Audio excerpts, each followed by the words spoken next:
पुण्यामध्ये काँग्रेसचा मशाल मोर्चा, वोट चोरी आणि बेरोजगारीच्या विरोधात काँग्रेसचा मोर्चामध्ये काँग्रेस प्रदेश अध्यक्ष हर्षवर्धन सपकाळ यांच्यासह काँग्रेसचे नेते सहभागी।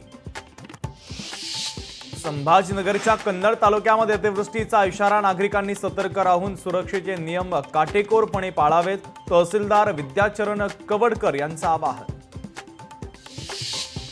हिंगोलीच्या शेवाळा गावात पूरस्थिती, 200 घरांमध्ये घुसलं पुराचं पाणी, संसार उपयोगी साहित्यासह अन्नधान्याचंही मोठं नुकसान, घरं पाण्याखाली गेल्यानं नागरिकांचंही नुकसान। परभणीच्या गंगाखेड विधानसभेतील 3 तालुक्यांमध्ये अतिवृष्टी, ओला दुष्काळ जाहीर करा, आमदार रत्नाकर गुट्टेंची मागणी। साताऱ्यामध्ये अतिवृष्टीनं कुंभारली घाट खचला, कराड ते चिपळूण रोडवर दरड कोसळली, जीव धोक्यात घालून वाहन चालकांचा प्रवास। साताऱ्यातील खटाव तालुक्यामध्ये एक जण पुराच्या पाण्यात वाहून गेला, तर अंबवडे गोरेगाव रस्त्याच्या पुलावरील घटना, पोलीस घटनास्थळी दाखल।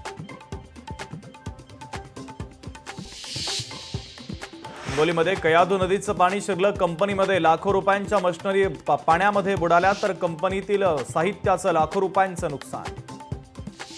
धाराशिवच्या कळंब शहरामध्ये मुसळधार पाऊस, व्यापारी संकुलामध्ये पुन्हा शिरलं पावसाचं पाणी, व्यापाऱ्यांचं नगर परिषदेच्या विरोधात आंदोलन। शेतकरी शेडच्या जागेवरील बांधकाम प्रकरणी 31 डिसेंबरपर्यंत अहवाल सादर करा, पणन महामंडळाला उच्च न्यायालयाचे आदेश, कल्याणच्या एपीएमसी मार्केटमधील प्रकरण। सोनम वांगचुक पाकिस्तानी गुप्तहेरांच्या संपर्कात, लडाखच्या वरिष्ठ पोलीस अधिकाऱ्यांचा खळबळजनक दावा, वांगचुक यांच्या बांगलादेशच्या प्रवासावर प्रश्नचिन्ह उपस्थित।